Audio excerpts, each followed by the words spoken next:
अस्सलाम वालेकुम। आज का जो ट्रेड रिव्यू है वो उसकी बेसिस आईसीटी है। मैं अपनी ट्रेडिंग ज़्यादातर एसएमसी की बेस पे करता हूँ क्योंकि उसमें एक अच्छा रिस्क टू रिवॉर्ड मिलता है, कम स्टॉप लॉस के साथ ज़्यादा लंबी ट्रेड मिलती है। लेकिन कभी कभी अगर आईसीटी की बेस पे ट्रेड मिल जाए तो फिर मैं वो भी ले लेता हूँ।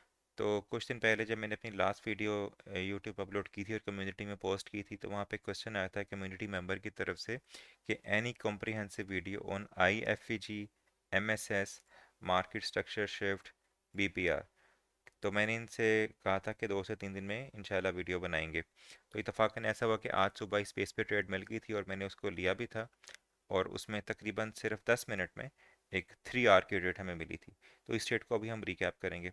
अच्छा, कम्युनिटी के बारे में बता दूं कि ये हमारी कम्युनिटी है और इसमें एहसन भाई जो हैं वो बहुत ज़्यादा मेहनत कर रहे हैं। बैच 1 ग्रेजुएट करवा चुके हैं, बैच 2 की अभी अंडर ट्रेनिंग है और ये कम्युनिटी फ्री ऑफ कॉस्ट है।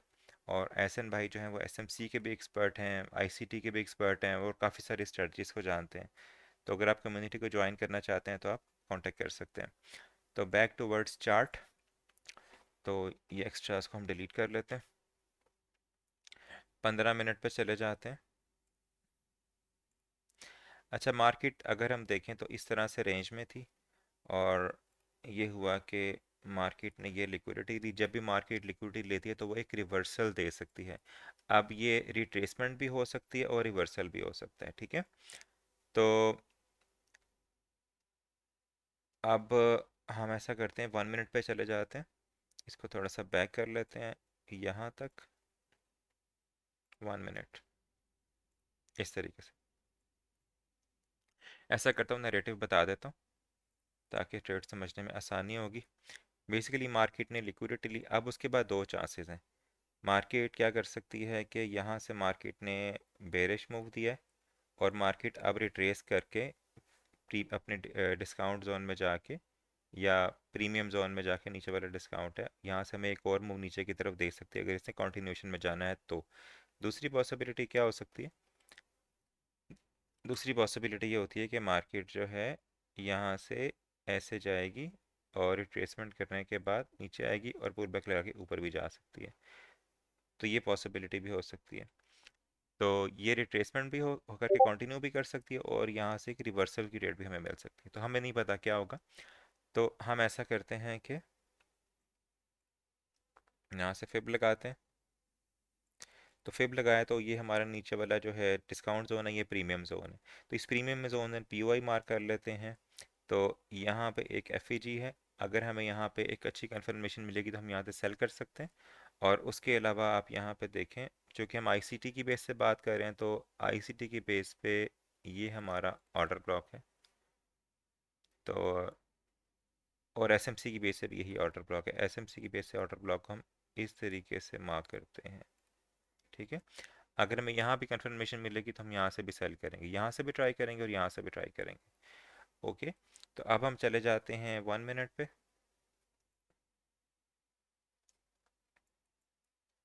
तो 1 मिनट पे देखें, मार्केट ने इस एफवीजी से रिएक्शन लिया और मार्केट नीचे आ रही है, यहाँ पे आ रही है, यहाँ पे आ रही है।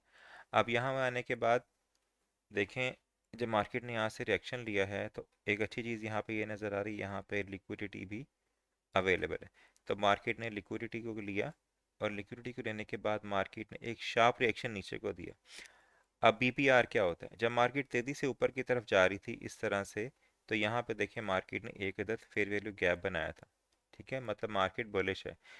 और जब मार्केट नीचे की तरफ आई तो मार्केट ने अगेन मोमेंटम के साथ नीचे की तरफ मूव दी और यहाँ भी एक फेयर वैल्यू गैप बना दिया। तो जब मार्केट तेज़ी से ऊपर जाती है, किसी लिक्विडिटी को हर्न करती है, वापस तेज़ी से आती है, तो दोनों तरफ गैप क्रिएट होता है। जब भी गैप क्रिएट होता है तो हम कहते हैं कि प्राइस यहाँ पे बैलेंस हो रही है।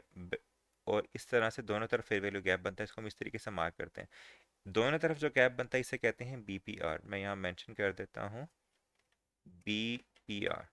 तो इस तरीके से बन जाता है BPR. BPR is a very strong indication कि मार्केट यहाँ पे नीचे की तरफ जा सकती है। अब कितना नीचे की तरफ जा सकती है?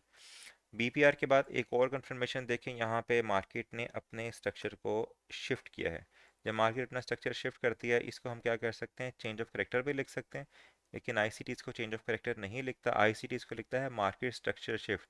कि अब मार्केट यहाँ से नीचे की तरफ मूव कर सकती है, ऐसे आएगी, फिर ऊपर रिट्रेसमेंट करेगी, फिर नीचे जाएगी।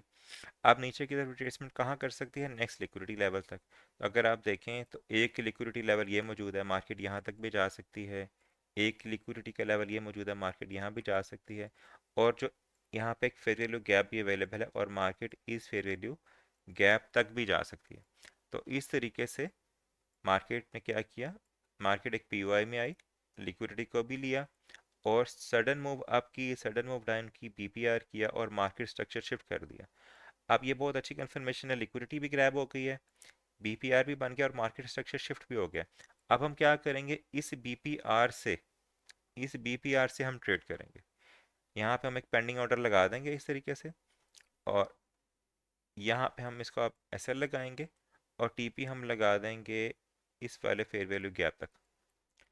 तो इस तरह 2.47 आर की ट्रेड हमें यहाँ पे इस तरीके से मिल सकती है।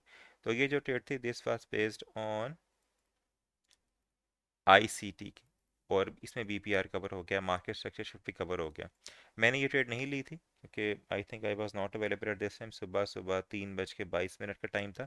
अब मैंने जो ट्रेड ली थी मैं उसका रिव्यू करता हूँ। ओके, अब देखिए मार्केट जब इस फेयर वैल्यू गैप में आई, तो मार्केट हमें यहाँ से रिवर्सल दे सकती है।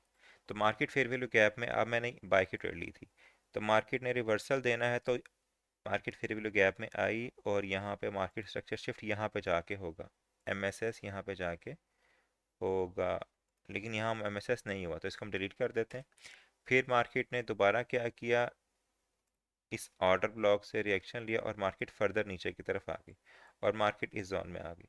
और यहाँ के बाद फिर मार्केट ने दोबारा नीचे की तरफ मूव की। अब मार्केट इसके नीचे क्लोजिंग नहीं दे पाई, और यहाँ से मार्केट ने एक शार्प रिएक्शन ऊपर दिया। अब यहाँ पे देखें तो मिलती जुलती चीज़ हो रही है, कि मार्केट जब नीचे जा रही थी इस तरफ, तो यहाँ मार्केट ने एक फेयर वैल्यू गैप बनाया था इस तरीके से, और इस फेयर वैल्यू गैप से मार्केट रिजेक्शन लेके नीचे भी गई, लेकिन क्लोजिंग नहीं दे पाई। अब क्लोजिंग नहीं दे पाई, बल्कि मार्केट ने क्या किया, मोमेंटम यहाँ ऊपर की तरफ तेजी के साथ आई है, और यहाँ पे आके एक फेयर वैल्यू गैप भी बना दिया इस तरीके से। तो अब ये सेल साइड का जो था फेयर वैल्यू गैप, पहले इसको फेयर वैल्यू गैप कहते हैं। अब मार्केट ने क्या किया, लिक्विडिटी ली, उसके बाद यहाँ पे आके मार्केट ने क्या किया, मोमेंटम ऊपर की तरफ दिया, और यहाँ क्लोजिंग भी दे दी, इससे अगली कैंडल ने ऊपर क्लोजिंग दे दी है। तो मैं यहाँ लिखूंगा मार्केट स्ट्रक्चर शिफ्ट। एसएमसी में हम इसको सी एच लिखते हैं, चेंज ऑफ करेक्टर, लेकिन आईसीटी में लिखते हैं मार्केट स्ट्रक्चर शिफ्ट। अभी भी इस बात का चांस था कि मार्केट यहाँ से नीचे की तरफ जा सकती है, लेकिन अगर मार्केट जो सेल साइड का फेयर वैल्यू गैप था, इसके ऊपर क्लोजिंग दे देती है यहाँ पे, यानी ये जो पहले जो फेयर वैल्यू गैप था, अब मार्केट ने चूंकि इससे इसके ऊपर अब ये चूंकि इसके ऊपर आके क्लोजिंग दे दी है, तो अब इस बात का चांस काफ़ी ज़्यादा हो गया है कि मार्केट ने लिक्विडिटी ली, मार्केट स्ट्रक्चर शिफ्ट किया, और इस फेयर वैल्यू गैप के ऊपर आके क्लोजिंग दे दी। तो इस फेयर वैल्यू गैप को, जो पहले सेल साइड पे था, अब ये कन्वर्ट हो जाएगा इन्वर्जन फेयर वैल्यू गैप के अंदर। तो मैं इसको पहले, अगर पहले मैं इसको लिखा था एफ वी जी, अगर ये सिर्फ यहाँ तक होगा तो ये एफ वी जी है, मार्केट ने यहाँ से डायरेक्शन लिया, अब मार्केट इसके दूसरी तरफ मूव कर गई है, इस तरफ मूव कर गई है। तो अब मैं इसको बोलूँगा this is I F we ji, inversion fair value gap. ठीक है, तो इन्वर्जन फेयर वैल्यू गैप के ऊपर मार्केट अगर क्लोजिंग दे दे, तो मार्केट का काफ़ी ज़्यादा चांस है कि मार्केट यहाँ से बाय की तरफ जा सकती है। अब जब मार्केट ने ऊपर की तरफ मूवमेंट दी, तो यहाँ पे एक फेयर वैल्यू गैप बना था, जिसको हम एफ लिख सकते हैं। और एफ बनना एक स्ट्रॉन्ग इंडिकेशन होती है कि प्राइस ने यहाँ पे आके एक डिस्प्लेसमेंट दी है, फास्ट मूवमेंट दी है, तो मार्केट यहाँ से बाई की तरफ जा सकती है।